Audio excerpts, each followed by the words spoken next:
Hi everyone, I'm Teacher Cheryl and welcome to my channel. In the past few months, I've had quite a number of people asking me what my online lessons are like. So actually what I want to do is kind of go through that and give you kind of an example of what my online lessons are like. So before we get started, I have one question for you. Do any of these sound familiar to you? I cannot focus on lessons during HBL.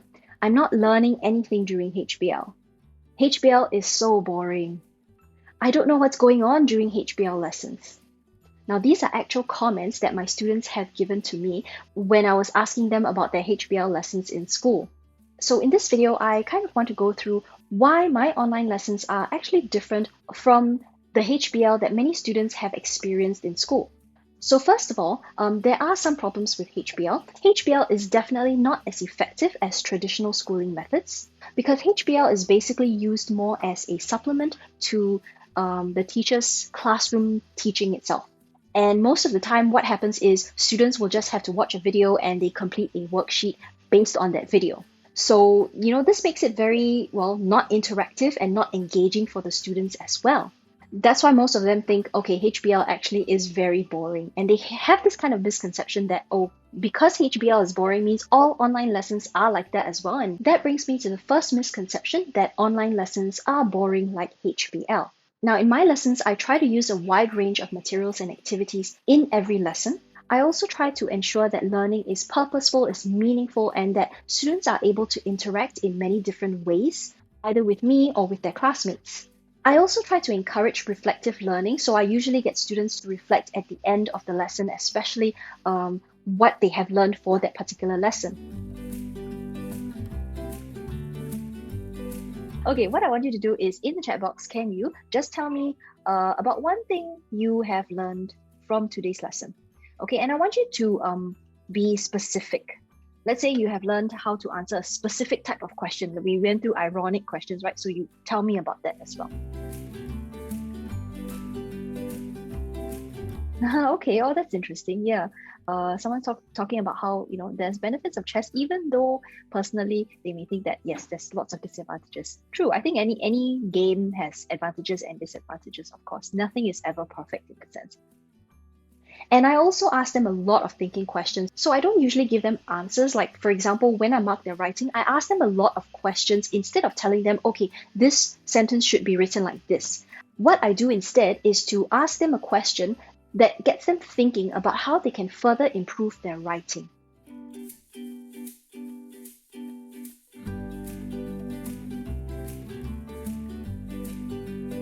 I was too worried that I would not make any friends and would be the outcast. So I like that you have talked about this, but why did you worry about this? So this is a part where you can expand a little bit more. You can talk a lot more about what made you worried about that. Maybe because of your character, maybe because it's just like a feeling that, I can't find anything in common with my friends or my classmates or something like that. So doing this actually helps them to start cultivating that habit of critical thinking, to keep questioning themselves in order to further improve their writing or their answers in comprehension as well. Of course, I will also give them some final feedback on things like vocabulary, grammar, or sentence structures. Now, some of the things that I use during the lessons to make sure that students are engaged and to make the lesson more interactive are, chat. I use the Zoom chat a lot and I get students to tell me the answers on Zoom chat. And if they feel uncomfortable, of course, they can send me a private message. If not, sometimes they share their responses with everyone. I use games like Kahoot as well. Kahoot's quite fun. Last question. He wanted to ensure the continuation of their culture for future generations. Antonym. So this one you have to find the antonym of the word ensure.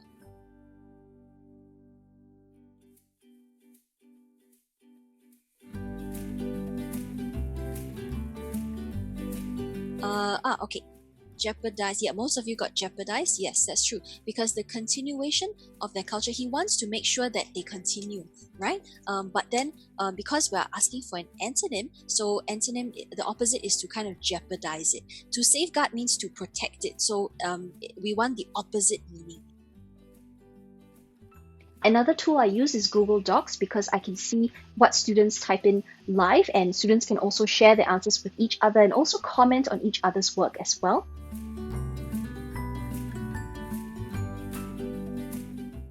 Okay, so question 5. Yes, Sophie's one is good, okay, because she talks about how most children like to play in playgrounds, not dark alleys, and she explained why as well.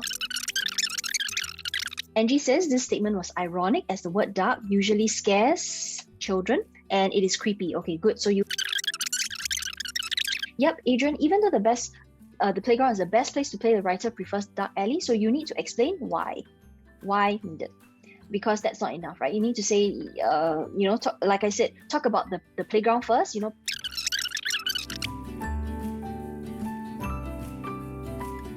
So let me give you my answer as well, so you can copy that if you like. So a playground is meant to be a safe place for children to have fun. So you see, I talk about the playground at the usual thing first, and then I say, however, in this case, it's ironic because the children prefer a dark alley, which could be dangerous. So I compare the two. I also use Quizlet because Quizlet is a very useful tool for learning new vocabulary or phrases because they have many different types of activities and they also have vocabulary flashcards that my students can keep and use when they're revising on their own. So these are some of the common tools that I usually use in my lessons. So let's go to the second misconception, which is I don't learn anything in online lessons. So in my lessons, I try to make every single lesson relevant and beneficial for the students, as well as include as much practice as possible. So if you watch some of my other YouTube videos, I actually give very practical steps that students can use. And I also try to keep it as simple as possible so it's easier for students to remember and to apply them as well. I also try to give consistent learning support and detailed feedback, and this comes during the lesson, after lessons, when I do marking as well. So students are not just mindlessly attempting practice papers over and over again. Of course, we cannot escape from that. Students do need to practice using practice papers, which we do cover in class as well. But I give them very specific strategies and I focus a lot on the skills that are needed in order to do well in their exams. This is an example of how I mark the comprehension question. I usually give them an extra question to get them thinking about how they can further improve their answers. Okay, so let's go on to misconception number 3, which is that online lessons are too complicated. For this, I would like to say, sometimes I do agree. To be honest, I'm a little bit like a dinosaur and I always tell my students that technology hates me. Now, why I say I kind of agree with this misconception is because anything that is new to us is definitely something that would be difficult. So for me in the beginning, when I was transitioning to teaching online, there was definitely a steep learning curve because I have to learn all the different platforms that I have to use. I have to learn how to manage using a computer, and I also use a tablet during lessons as well and a second monitor. So there are all these different gadgets plus different apps and different tools. So it can seem quite overwhelming at times. So I can definitely understand students' difficulties when it comes to online learning and also learning all the different tools and platforms that they have to basically maneuver and learn to become familiar with. So my students usually don't have to worry too much about this because I do try to give them as much relevant support as I can to make sure that they are able to use the tools effectively. And I do this through videos or I talk to them online through Zoom and I share my screen or they share their screen. And I will go through whatever issues they have to ensure that they know what to do in future. And like I mentioned before, I consider myself a dinosaur in terms of technology because honestly, usually when I want things to work, it doesn't work or something happens. And that happens actually even in the classroom. It's not just online. So it's all about learning how to adapt. And I like to practice what I preach. I know this sounds a little bit cliche, but practicing what I preach, meaning that I always tell my students that learning is something that has to happen all the time. We basically don't stop learning. We keep learning. Even myself as a teacher right now, when I'm teaching them, I'm also still learning.